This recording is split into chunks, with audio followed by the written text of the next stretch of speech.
আসসালামু আলাইকুম ওয়া রাহমাতুল্লাহি ওয়া বারাকাতুহু। আসহাবে রাসূলের জীবন কথা, প্রথম খণ্ড। লেখক ডক্টর মোহাম্মদ আব্দুল মাবুদ। অসাধারণ একটি বই। বইটির কভার পেজ শুরু হয়েছে ইকর ইকর ইকর, পড়ো পড়ো পড়ো। সূচিপত্র শুরুতেই রয়েছে ভূমিকা, তারপরে হযরত খাদিজা বিনতে খুয়াইলিদ রাদিয়াল্লাহু তাআলা আনহু থেকে আবু বকর সিদ্দিক রাদিয়াল্লাহু তাআলা আনহু, হযরত উমর ইবনুল খাত্তাব রাদিয়াল্লাহু তাআলা আনহু, হযরত ইবনে আফফান রাদিয়াল্লাহু তাআলা আনহু, উসমান ইবনে আফফান রাদিয়াল্লাহু তাআলা আনহু, আলী ইবনে আবু তালিব রাদিয়াল্লাহু তাআলা আনহুম সহ 30 জন সাহাবীর জীবনী কথা এখানে বর্ণিত হয়েছে। বিসমিল্লাহির রহমানির রহিম। আমরা ভূমিকা দিয়ে শুরু করতে চাচ্ছি। সাহাবা কারা? সাহাবী শব্দটি আরবি ভাষায় সুহবত শব্দের একটি রূপ। সাহাবী শব্দটি আরবি ভাষায় সুহবত শব্দের একটি রূপ। এক বচনে সাহেব ও সাহাবী এবং বহু বচনে সাহাবা ব্যবহৃত হয়। আবিধানিক অর্থ সঙ্গী, সাথী, সহচর, একসাথে জীবনযাপনকারী অথবা সহচর্যে অবস্থানকারীকে সাহাবী বলে। ইসলামী পরিভাষায় সাহাবা শব্দটি দ্বারা রাসূলুল্লাহ সাল্লাল্লাহু আলাইহি ওয়াসাল্লামের মহান সঙ্গী সাথীদের বোঝায়। সাহেব শব্দটির বহুবচনের আরো কয়েকটি রূপ রয়েছে, তবে রাসূলুল্লাহ সাল্লাল্লাহু আলাইহি ওয়াসাল্লাম এর সঙ্গী সাথীদের বোঝানোর জন্য সাহেব এর বহুবচনে সাহাবা ছাড়া আসহাব ও সাহব ও ব্যবহৃত হয়ে থাকে। আল্লামা ইবনে হাজার রহমাতুল্লাহ আলাই আল ইসাবা ফি তামঈজিস সাহাবা গ্রন্থে সাহাবীর সংজ্ঞা দিতে গিয়ে বলেন, সাহাবী সেই ব্যক্তি যিনি রাসূলুল্লাহ সাল্লাল্লাহু আলাইহি ওয়াসাল্লামের প্রতি ঈমান সহকারে তার সাক্ষাৎ লাভ করেছেন এবং ইসলামের উপর মৃত্যুবরণ করেছেন। সাহাবী সেই ব্যক্তি যিনি রাসূলুল্লাহ সাল্লাল্লাহু আলাইহি ওয়াসাল্লামের প্রতি ঈমান সহকারে তার সাক্ষাৎ লাভ করেছেন এবং ইসলামের উপর মৃত্যুবরণ করেছেন। উপরোক্ত সংজ্ঞায় সাহাবী হওয়ার জন্য 3টি শর্ত আরোপ করা হয়েছে। 1. রাসূলুল্লাহ সাল্লাল্লাহু আলাইহি ওয়াসাল্লামের প্রতি ঈমান আনয়ন। 2. ঈমানের অবস্থায় তার সাথে সাক্ষাৎ। 3. ইসলামের উপর মৃত্যুবরণ। প্রথম শর্তটি দ্বারা এমন লোক সাহাবী বলে গণ্য হবে না যারা রাসূলুল্লাহ সাল্লাল্লাহু আলাইহি ওয়াসাল্লাম এর সাক্ষাৎ লাভ করেছে কিন্তু ঈমান আনেনি, যেমন আবু জাহেল, আবু লাহাব প্রমুখ মক্কার মুশরিক নেতৃবৃন্দ। দ্বিতীয় শর্ত অর্থাৎ সাক্ষাৎ দ্বারা এমন ব্যক্তিও সাহাবী বলে গণ্য হবে না যিনি রাসূলুল্লাহ সাল্লাল্লাহু আলাইহি ওয়াসাল্লামের সাক্ষাৎ লাভ করেছেন কিন্তু অন্ধত্ব বা এ জাতীয় কোনো অক্ষমতার কারণে চোখে দেখার সৌভাগ্য থেকে বঞ্চিত হয়েছে, যেমন অন্ধ সাহাবী আব্দুল্লাহ ইবনে উম্মে মাকতুম রাদিয়াল্লাহু তাআলা আনহু। তৃতীয় শর্ত অর্থাৎ মাউত আলাল ইসলাম দ্বারা এমন লোক সাহাবীদের দলে শামিল হবে যারা ঈমান অবস্থায় রাসূলুল্লাহ সাল্লাল্লাহু আলাইহি ওয়াসাল্লামের সাক্ষাৎ লাভে ধন্য হয়েছেন, তারপর মুরতাদ ধর্মত্যাগী হয়েছেন, তারপর আবার ইসলাম গ্রহণ করে মুসলিম হিসেবে মৃত্যুবরণ করেছেন। পুনরায় ইসলাম গ্রহণের পর নতুন করে রাসূলুল্লাহ সাল্লাল্লাহু আলাইহি ওয়াসাল্লাম এর সাক্ষাৎ লাভ না করলেও তিনি সাহাবী বলে গণ্য হবেন, কেননা এটাই সর্বাধিক সঠিক মত। যেমন আশআস ইবনে কায়েস রাদিয়াল্লাহু তাআলা আনহু ও আরো অনেকে। হাদিস বিশারদগণ আশআস ইবনে কায়েসকে সাহাবীদের মধ্যে গণ্য করে তার বর্ধিত হাদিস সহিহ এবং মুসনাদ গ্রন্থসমূহে সংকলন করেছেন। অথচ তিনি ইসলাম গ্রহণের পর মুরতাদ ধর্মত্যাগী হয়ে যান এবং আবু বকর রাদিয়াল্লাহু তাআলা আনহু এর খেলাফতকালে আবার ইসলামে ফিরে আসেন। শেষোক্ত শর্তের ভিত্তিতে এমন ব্যক্তি সাহাবী বলে গণ্য হবে না যে ইসলামের অবস্থায় রাসূলুল্লাহ সাল্লাল্লাহু আলাইহি ওয়াসাল্লামের সাক্ষাৎ লাভ করেছে কিন্তু পরে মুরতাদ অবস্থায় মারা গেছে, যেমন আব্দুল্লাহ ইবনে জাআশ আল আসাদি, আব্দুল্লাহ ইবনে জাআশ আল আসাদি। সে মুসলিম হয়ে হাবশায় হিজরত করার পর খ্রিস্টান হয়ে যায় এবং সেখানে মুরতাদ অবস্থায় মারা যায়। তাছাড়া আব্দুল্লাহ ইবনে খাতাল, রাবিয়া ইবনে উমাইয়া প্রমুখ মুরতাদ ব্যক্তিবর্গ সাহাবী হওয়ার জন্য ইসলামের ওপর মৃত্যুবরণ শর্তটি উল্লেখিত ব্যক্তিবর্গের ক্ষেত্রে অনুপস্থিত। উপরোক্ত সংজ্ঞা অনুযায়ী ঈমান সহকারে রাসূলুল্লাহ সাল্লাল্লাহু আলাইহি ওয়াসাল্লামের সাথে সাক্ষাতের পর তার সাহচর্য বেশি বা অল্প দিনের জন্য হোক, রাসূলুল্লাহ সাল্লাল্লাহু আলাইহি ওয়াসাল্লাম থেকে কোনো হাদিস বর্ণনা করুক বা না করুক, রাসূলুল্লাহ সাল্লাল্লাহু আলাইহি ওয়াসাল্লামের সঙ্গে কোনো যুদ্ধে অংশগ্রহণ করুক বা না করুক, এমনকি যে ব্যক্তির জীবনের মুহূর্তের জন্য রাসূলুল্লাহ সাল্লাল্লাহু আলাইহি ওয়াসাল্লামের সাক্ষাৎ লাভ ঘটেছে এবং ঈমানের অবস্থায় মৃত্যুবরণ করেছেন, এমন সকলেই সাহাবীদের অন্তর্ভুক্ত। যারা রাসূলুল্লাহ সাল্লাল্লাহু আলাইহি ওয়াসাল্লামের প্রতি ঈমান আনেনি কিন্তু পূর্ববর্তী অন্য কোনো নবীর প্রতি ঈমান সহকারে রাসূলুল্লাহ সাল্লাল্লাহু আলাইহি ওয়াসাল্লামের সাক্ষাৎ লাভ করেছে, তারা সাহাবী নয়। আর বুহাইরা রাহিবের মতো যারা পূর্ববর্তী কোনো নবীর প্রতি ঈমান সহকারে রাসূলুল্লাহ সাল্লাল্লাহু আলাইহি ওয়াসাল্লামের নবুয়ত লাভের পূর্বে তার সাক্ষাৎ লাভ করেছেন এবং বিশ্বাস করেছেন তিনি ভবিষ্যতে নবী হবেন, এমন ব্যক্তিদের সাহাবী হওয়া সম্পর্কে সন্দেহ রয়েছে। মুসলিম মনীষীরা তাদের সম্পর্কে কোনো সিদ্ধান্ত ব্যক্ত করতে পারেননি। উল্লেখিত সংজ্ঞার শর্তাবলী জিনদের ক্ষেত্রে প্রযোজ্য। জিনরাও সাহাবা ছিলেন। রাসূলুল্লাহ সাল্লাল্লাহু আলাইহি ওয়াসাল্লাম কোরআন মাজিদে এমন কিছু জিনের কথা বলা হয়েছে, রাসূলুল্লাহ কোরআন মাজিদে আল্লাহ রাব্বুল আলামিন এমন কিছু জিনের কথা বলেছেন যারা রাসূলুল্লাহ সাল্লাল্লাহু আলাইহি ওয়াসাল্লামের কোরআন তেলাওয়াত শুনে ঈমান এনেছিলেন। নিঃসন্দেহে তারা অতি মর্যাদাবান সাহাবা ছিলেন। সাহাবীদের উল্লেখিত সংজ্ঞাটি ইমাম বুখারী, ইমাম আহমদ ইবনে হাম্বল সহ অধিকাংশ পণ্ডিতদের নিকট সর্বাধিক সঠিক বলে বিবেচিত। অবশ্য সাহাবীদের সংজ্ঞার ক্ষেত্রে আরও কয়েকটি অপ্রসিদ্ধ মতামত রয়েছে। যেমন কেউ কেউ সাক্ষাতের আল লিকা স্থলে চোখে দেখার রুইয়াত শর্ত আরোপ করেছেন, কিন্তু তাতে এমন সব ব্যক্তি বাদ পড়ে যাবেন যারা মুমিন হওয়ার সত্ত্বেও অন্ধত্বের কারণে রাসূলুল্লাহ সাল্লাল্লাহু আলাইহি ওয়াসাল্লামকে চোখে দেখতে পারেননি, চোখে দেখার সৌভাগ্য থেকে তারা বঞ্চিত ছিলেন। যেমন আব্দুল্লাহ ইবনে উম্মে মাকতুম রাদিয়াল্লাহু তাআলা আনহু, অথচ তিনি অতি মর্যাদাবান সাহাবী ছিলেন। সাঈদ ইবনুল মুসাইয়িব রাদিয়াল্লাহু তাআলা আনহু বলেন, সাহাবা হওয়ার জন্য শর্ত হচ্ছে 1 বা 2 বছর রাসূলুল্লাহ সাল্লাল্লাহু আলাইহি ওয়াসাল্লামের সাহচর্য অথবা তার সাথে 2-1টি গাজওয়া অথবা যুদ্ধে অংশগ্রহণ। কিছু সংখ্যক উলামায়ে উসুল ও উলামায়ে ইলমুল কালাম এর মতে সাহাবী হওয়ার জন্য শর্ত হচ্ছে রাসূলুল্লাহ সাল্লাল্লাহু আলাইহি ওয়াসাল্লামের দীর্ঘ সাহচর্য ও সুন্নতে নববীর রাসূলুল্লাহ সাল্লাল্লাহু আলাইহি ওয়াসাল্লামের অনুসরণের ক্ষেত্রে তার পরিচিতি ও খ্যাতি। কেউ কেউ আবার বয়ঃপ্রাপ্ত হওয়ার শর্ত আরোপ করেছেন। একদল আলিমের মতে যে ব্যক্তি বয়ঃপ্রাপ্ত হওয়ার পর এক নজরে রাসূলুল্লাহ সাল্লাল্লাহু আলাইহি ওয়াসাল্লামকে দেখেছেন তিনি সাহাবী, আর যিনি বয়ঃপ্রাপ্ত হওয়ার পূর্বে রাসূলুল্লাহ সাল্লাল্লাহু আলাইহি ওয়াসাল্লামকে দেখেছেন তিনিও সাহাবী। তবে এই হিসেবে যে রাসূলুল্লাহ সাল্লাল্লাহু আলাইহি ওয়াসাল্লাম তাকে দেখেছেন, তিনি রাসূলুল্লাহ সাল্লাল্লাহু আলাইহি ওয়াসাল্লামকে দেখেছেন সেই হিসেবে নয়। কিন্তু হাদিস বর্ণনার দিক দিয়ে এমন ব্যক্তি সাহাবী নন, বরং তাবেঈন মর্যাদা লাভ করবেন। প্রশ্ন হতে পারে, যদি কেউ রাসূলুল্লাহ সাল্লাল্লাহু আলাইহি ওয়াসাল্লামের ইন্তেকালের পর দাফনের পূর্বে তাকে দেখে থাকেন, যেমনটি ঘটেছিল প্রখ্যাত আরবি কবি আবু জুআইব আল হুযালির ক্ষেত্রে, তার ব্যাপারে কি সিদ্ধান্ত ঘটে? আলিমদের মধ্যে এ ব্যাপারে মতবিরোধ রয়েছে। তবে গ্রহণযোগ্য মত হলো এমন ব্যক্তি সাহাবীদের দলভুক্ত হবে না।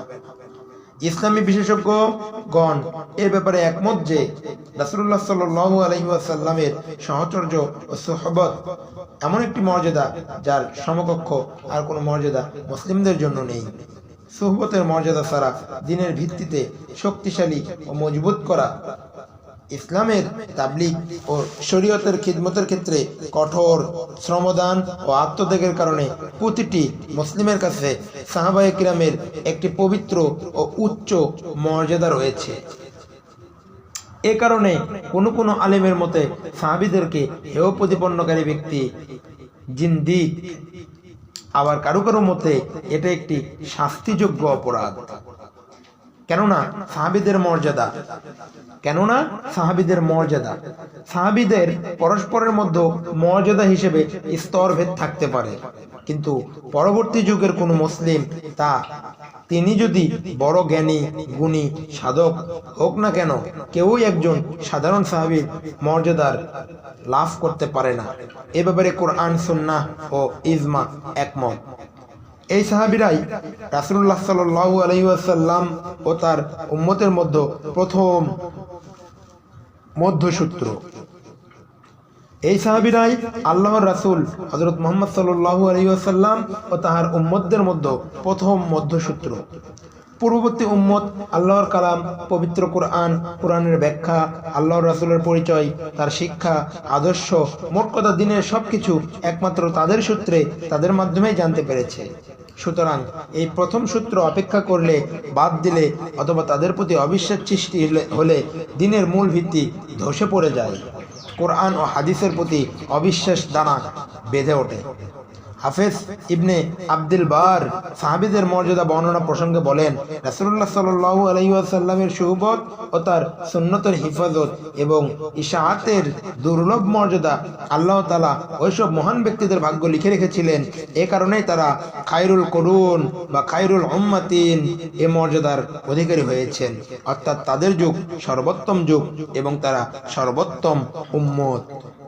হাফেজ আবু বকর ইবনে খতিব আল বাগদাদি রহমতুল্লাহ আলাইহি বলেন, উল্লেখিত ভাব ও বিষয়ের হাদিস আখবারের সংখ্যা অনেক এবং সব নাসুল কোরআনে ভাবের সাথে সঙ্গতিপূর্ণ, অর্থাৎ তাতে সাহাবীদের সুমহান মর্যাদা, তাদের আদালত, তাদের পবিত্রতা ইত্যাদি ভাব ব্যক্ত হয়েছে।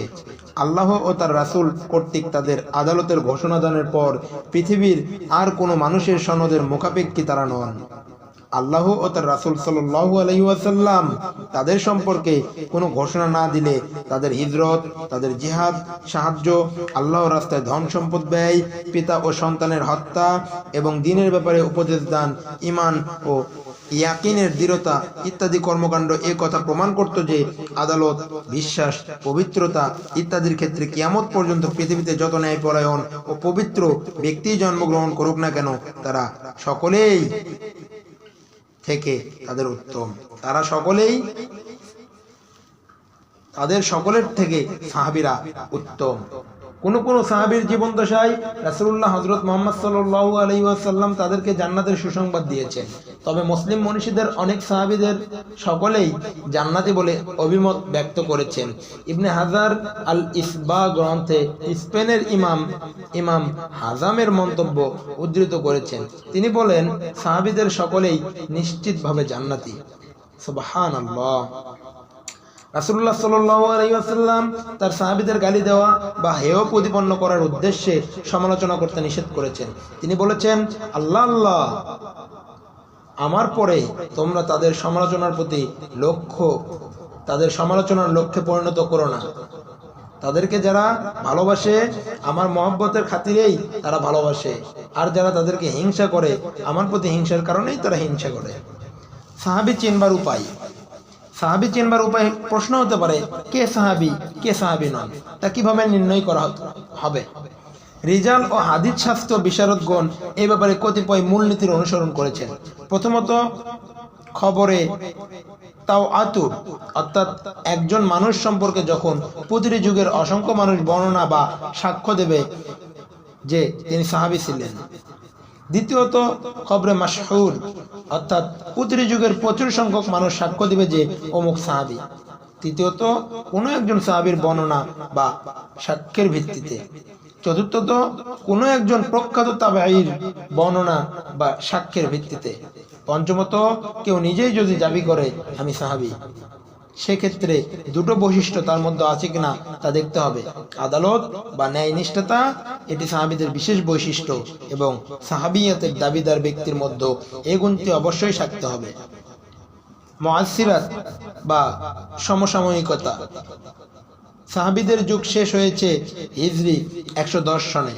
কারণ রাসূল সাল্লাল্লাহু আলাইহি ওয়াসাল্লাম তার ইন্তিকালের 1 মাস পূর্বে বলেছিলেন, আজ এই পৃথিবীতে যারা জীবিত আছে আজ থেকে 100 বছর পর তারা কেউই জীবিত থাকবে না। সুতরাং হিজরি 10 সনের পর কেউ জীবিত থাকলে এবং সে সাহাবী বলে দাবি করলে রিজাল স্বাস্থ্য বিশারদরা তাকে সাহাবী বলে মেনে নেননি। অনেকে এমন দাবি করেছিলেন কিন্তু সে দাবি মিথ্যা প্রতিপন্ন হয়েছে, তাদের জীবনেও রিজাল শাস্ত্রে লিখিত আছে। এছাড়াও সাহাবী নির্ধারণের ক্ষেত্রে আরো কিছু নীতি মুহাদ্দিসগণ অনুসরণ করেছেন। সাহাবীদের সংখ্যা যে কত তা সঠিকভাবে নির্ণয় করা যায় না। ইমাম আবু যার আর-রাজি বলেছেন, রাসূল সাল্লাল্লাহু আলাইহি ওয়াসাল্লাম যখন ইন্তিকাল করেন তখন যারা তাকে দেখেছেন এবং তার কথা শুনেছেন এমন লোকের সংখ্যা নারী পুরুষ মিলে 1 লাখের উপরে। তাদের প্রত্যেককেই রাসূলুল্লাহ সাল্লাল্লাহু আলাইহি ওয়াসাল্লামের হাদিস বর্ণনা করেছেন। তাহলে যে সকল সাহাবী কোন হাদিস বর্ণনা করেননি তাদের সংখ্যা যে কত বিপুল তা সহজেই অনুমেয়। আবু যার এ কথার সমর্থন পাওয়া যায় বুখারী ও মুসলিমে বর্ণিত কাব ইবনে মালিক রাদিয়াল্লাহু তাআলা আনহু এর বক্তব্য দ্বারা। তিনি তাবুক অভিযান বর্ণনা প্রসঙ্গে বলেছেন, মানুষের সংখ্যা অনেক, কোনো দপ্তর বা দিওয়ান তা গণনা করতে পারবে না। সাহাবীদের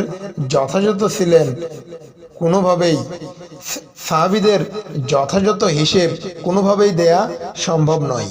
কারণ রাসূলুল্লাহ সাল্লাল্লাহু আলাইহি ওয়াসাল্লামের জীবনের শেষ দিকে মানুষ দলে দলে ইসলাম গ্রহণ করে তার হাতে বায়াত হন। কেউ কেউ বলেছেন হিজরি 10 সনে মক্কা এবং তায়েফের একজনও অমুসলিম ছিলেন না, সকলেই ইসলাম গ্রহণ করে বিদায় হজে অংশগ্রহণ করে। এমনইভাবে আরবের বহু গোত্র সম্পূর্ণরূপে মুসলিম হয়ে যায়। তাদের অধিকাংশ ছিল মরুবাসী। তাদের হিসেব সংরক্ষণ করা কোনোভাবেই সম্ভব ছিল না। তাছাড়া আবু বকর রাদিয়াল্লাহু তাআলা আনহু এর খিলাফতকালে ভণ্ড নবী এবং ধর্মদ্রোহীদের বিরুদ্ধে অভিযানকালে অসংখ্য সাহাবী শাহাদত বরণ করেন। তাদের অনেকেই পরিচয় ধরে রাখা সম্ভব হয়নি। পবিত্র কোরআনের একাধিক আয়াত এবং অসংখ্য হাদিসে সাহাবীদের মর্যাদা ও ফজিলত বর্ণিত হয়েছে। নিম্নে কয়েকটি আয়াত উদ্ধৃত করা হলো। আল্লাহ রাব্বুল আলামিন বলেন, মুহাম্মাদুর রাসূলুল্লাহ তার সহচরগণ কাফিরদের প্রতি কঠোর এবং নিজেদের পরস্পরের প্রতি সহানুভূতিশীল।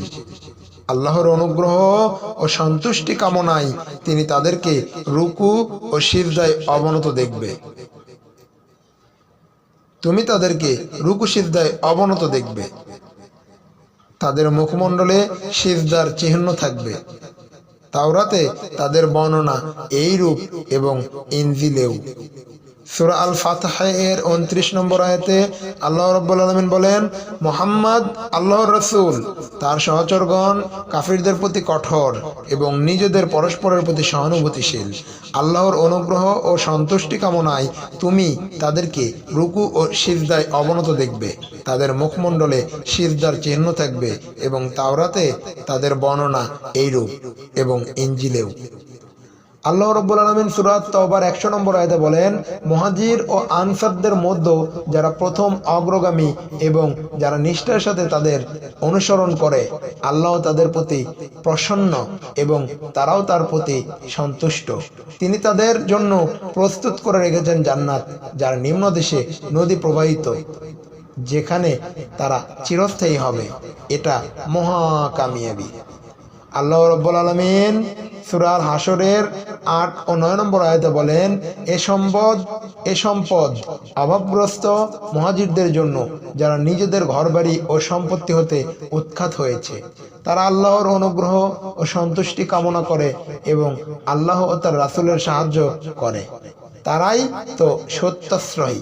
মুহাজিরদের আগমনের পূর্বে যারা এই নগরীতে মদিনায় বসবাস করেছে এবং ঈমান এনেছে, তারা মুহাজিরদের ভালোবাসে এবং মুহাজিরদের যা দেওয়া হয়েছে তার জন্য তারা তাদের অন্তরে আকাঙ্ক্ষা পোষণ করে না, আর তারা তাদেরকে নিজেদের উপর প্রাধান্য দেয়, নিজেরা অভাবগ্রস্ত হলেও। এ আয়াত থেকে মুহাজির ও তাদের পরে আনসারদের প্রশংসা করা হয়েছে।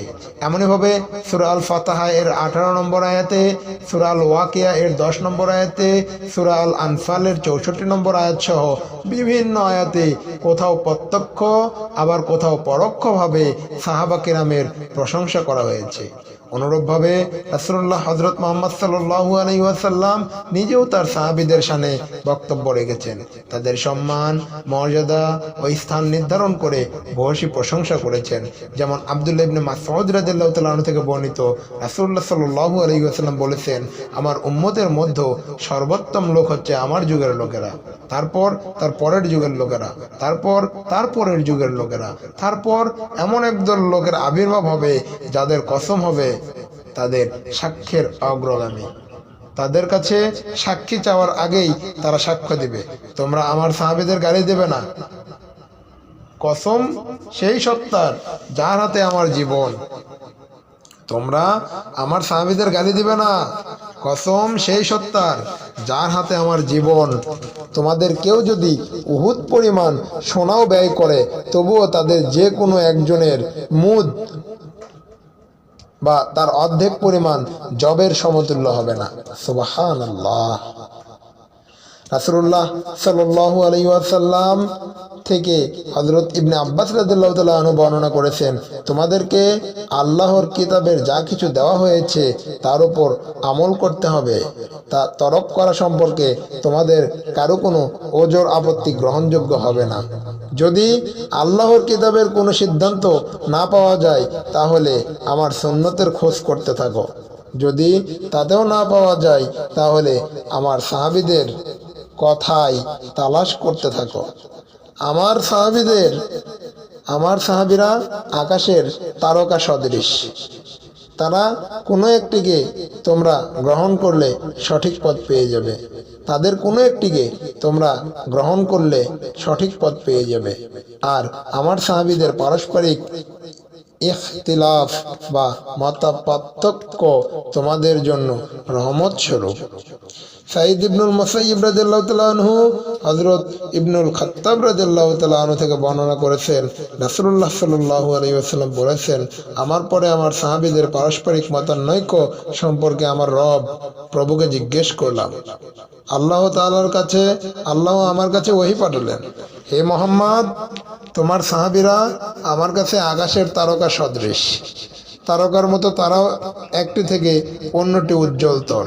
তাদের বিতর্কিত বিষয়ের কোনো একটিকে যে আঁকড়ে ধরবে আমার কাছে সে হবে হিদায়াতের উপরে। ইমাম শাফিঈ আনাস ইবনে মালিক রাদিয়াল্লাহু তাআলা আনহু এর সনদে একটি হাদিস বর্ণনা করেছেন। রাসূলুল্লাহ সাল্লাল্লাহু আলাইহি ওয়াসাল্লাম বলেছেন, আল্লাহ আমাকে ও আমার সাহাবীদেরকে মনোনীত করেছেন, তাদের সাথে আমার বৈবাহিক সম্পর্ক কায়েম করে দিয়েছেন এবং তাদেরকে আমার আনসার বানিয়ে দিয়েছেন। শেষ জামানায় এমন একদল লোকের আবির্ভাব হবে যারা তাদের অবমাননা করবে। সাবধান, তোমরা তাদের ছেলে মেয়ে বিয়ে করবে না, তাদের কাছে ছেলে মেয়ে বিয়েও দেবে না। সাবধান, তাদের সাথে নামাজ পড়বে না, তাদের জানাজা পড়বে না, তাদের উপরে আল্লাহর লানত। মিশকাত শরীফে একটি হাদিসে বর্ণিত হয়েছে, রাসূলুল্লাহ সাল্লাল্লাহু আলাইহি ওয়াসাল্লাম বলেছেন, আমার উম্মতের মধ্যে একটি ফিরকায় নিশ্চিত জান্নাতি হবে। জিজ্ঞেস করা হলো, তারা কে? বললেন, যারা আমার ও আমার সাহাবীদের আদর্শের উপরে অটল থাকবে। অন্য একটি হাদিসে রাসূল সাল্লাল্লাহু আলাইহি ওয়াসাল্লাম বলেছেন, আমার উম্মতের মধ্যে সাহাবীদের স্থান যেমন খাবারের মধ্যে লবণের স্থান। আল্লাহু আকবার। সাহাবীদের সমাজ ছিল একটি আদর্শ মানব সমাজ। তাদের কর্মকাণ্ড মানব জাতির জন্য ছিল একটি উৎকৃষ্টতম নমুনা স্বরূপ। জীবনের প্রতিটি ক্ষেত্রে তাদের সততা, তাদের বিশ্বস্ততা, তাদের ভদ্রতা, তাদের আত্মত্যাগ এবং সদাচরণ তুলনাবিহীন। তারা ছিলেন একে অপরের প্রতি শ্রদ্ধা ও সহানুভূতিশীল। গরিব মুহতাজ শ্রেণীর প্রয়োজন ও চাহিদাকে তারা সব সময় অগ্রাধিকার দিতেন। বীরত্ব ও সাহসিকতায় তারা ছিলেন নজিরবিহীন। রাসূলুল্লাহ সাল্লাল্লাহু আলাইহি ওয়াসাল্লাম এর ইত্তেবা বা অনুসরণ ছিল তাদের জীবনের মূল লক্ষ্য। তাদের জীবন মরণ উভয়ই ছিল ইসলামের জন্য। রাসূলুল্লাহ সাল্লাল্লাহু আলাইহি ওয়াসাল্লাম যে সর্বোত্তম সমাজের ভিত্তি রেখেছিলেন, সাহাবায়ে কেরাম হচ্ছেন সেই সমাজের প্রথম নমুনা। রাসূলের সাল্লাল্লাহু আলাইহি ওয়াসাল্লাম এর সোহবতের বরকতে তারা মহান মানবতার বাস্তব রূপ ধারণ করেছিলেন। আদল, ওয়াস, আত-তাকওয়া, দিয়ায়ানাত, ইহসান এবং খাউফে খোদার তারা ছিলেন সমুজ্জ্বল প্রতীক। তাদের মধ্যে এই অনুভূতি সদা জাগ্রত ছিল যে এই পৃথিবীতে তাদের আগমন ইসলামের ঝান্ডা সমুন্নত করা এবং মানবজাতির মধ্যে সমতা ও ন্যায় বিচার প্রতিষ্ঠার জন্য। এখানে তাদেরকে খিলাফতে ইলাহিয়ার আমিন বা বিশ্বাসী রূপে আল্লাহর উদ্দেশ্য পূরণ করতে হবে। পবিত্রতা ও নিষ্কলুষতা তাদের মধ্যে এমন একটি পরিচ্ছন্ন হৃদয় ও ন্যায়ের প্রতি ভালোবাসা সৃষ্টি করে দিয়েছিল যে হক ও ইনসাফের ব্যাপারে তারা যেমন নিজেদেরকে দায়িত্বশীল মনে করতেন, তেমনি মনে করতেন অন্যদেরকেও। তারা উচ্চ পদে অধিষ্ঠিত থাকা সত্ত্বেও নিজেদের সন্তান ও আত্মীয় বন্ধুদের শরঈ বিধানের শাস্তি থেকে বাঁচাতে চেষ্টাও করেননি। এখানে সাহাবাদেরকে খিলাফতে ইলাহিয়ার আমিন বা বিশ্বাসী রূপে আল্লাহর উদ্দেশ্য পূরণ করতে হবে।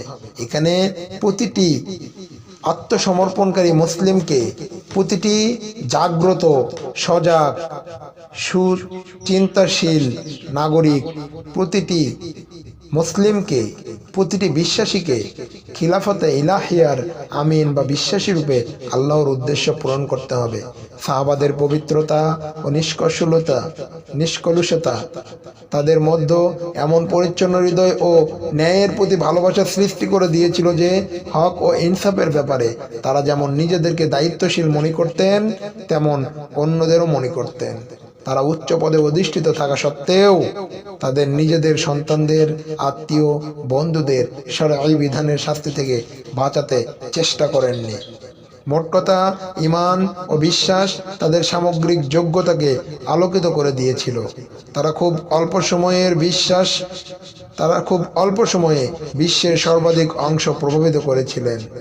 পৃথিবীর ইতিহাসে তাদের সাংগঠনিক যোগ্যতার ভরাডুবি নজির ইতিহাসের পাতায় পাতায় বিদ্যমান। সাহাবায়ে কিরামের আদর্শ সমাজের অনুরূপ সমাজ এবং তাদের আজ আমরা গড়তে চাই। আমাদের অবশ্যই তাদের সম্পর্কে জানতে হবে, তাদের মতো চরিত্র, বৈশিষ্ট্য, যোগ্যতা অর্জন করতে হবে। বর্তমানে মুসলিম উম্মাহর মধ্যে কোরআনী সমাজ গড়ার যে চেতনা দেখা যাচ্ছে, তাকে সঠিক লক্ষ্যের দিকে নিতে হলে সাহাবীদের জীবনের ব্যাপক চর্চা করা দরকার। তাদের জীবন থেকেই দিক নির্দেশনা নিতে হবে। কিন্তু দুঃখজনক হলেও সত্য যে বাঙালি মুসলিম সমাজ সাহাবীদের জীবন চর্চা খুব কম করে থাকে। এখানে পীর আউলিয়ার জীবনের কাল্পনিক কিচ্ছা কাহিনী যে পরিমাণে আলোচিত হয়, তার কিয়দাংশ সাহাবীদের জীবনের আলোচনা হয় না। আরবি, উর্দু সহ পৃথিবীর অন্য ভাষায় সাহাবীদের জীবনের ওপর বহু বড় বড় গ্রন্থ রচিত হয়েছে, কিন্তু সাহিত্যের অন্য শাখায় ন্যায় এখানেও বাংলা ভাষায় উল্লেখযোগ্য তেমন কোনো গ্রন্থ রচনা হয়নি।